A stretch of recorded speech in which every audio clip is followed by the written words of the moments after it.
Individuals who discuss the concept of self-discipline frequently portray it as either a matter of exerting extreme force or as the result of coercing oneself through negative self-dialogue. However, effective self-discipline involves working more intelligently rather than just exerting greater effort. This principle has been understood since the time of Odysseus, who bound himself to the mast, and has been extensively researched in the laboratory. Self-discipline is my strong suit, and I've dedicated a significant amount of time refining my capacity to follow through with my commitments. However, it's important to acknowledge a fundamental reality.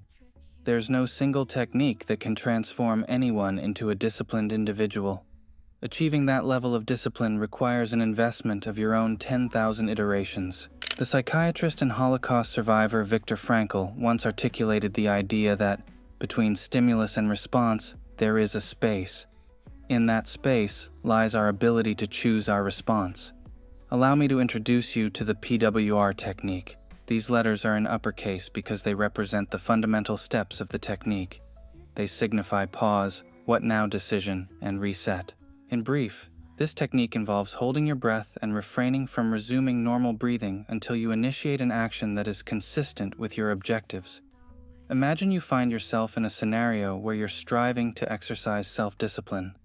For instance, you might frequently hit the snooze button on your alarm instead of getting out of bed, or you might be caught up in endless scrolling on social media when you should be working on an important project.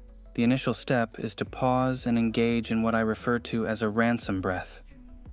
Cease whatever activity you're currently engaged in.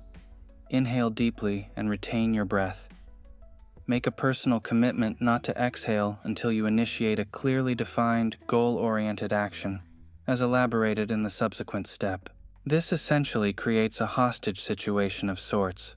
Of course, it's vital to avoid holding your breath to the point of fainting. If you naturally run out of breath, simply begin a new breath hold. Step 2. What now decision. In this step, what now represents a concise way of asking, what should I do now? Let's consider a couple of scenarios. You have a recurring problem with repeatedly snoozing your alarm. I will rise to my feet with no part of my body touching the bed anymore. You find yourself caught in an endless cycle of doom scrolling on your device. What now decision? I will close this browser tab or mobile app. Step 3. Reset. This one is quite straightforward. You unpause in order to implement your chosen what now decision. Once you've fulfilled the conditions you defined in Step 2, you release the hostage breath and proceed with your day. That's the essence of the technique. Thank you for watching, and I will see you in the next one.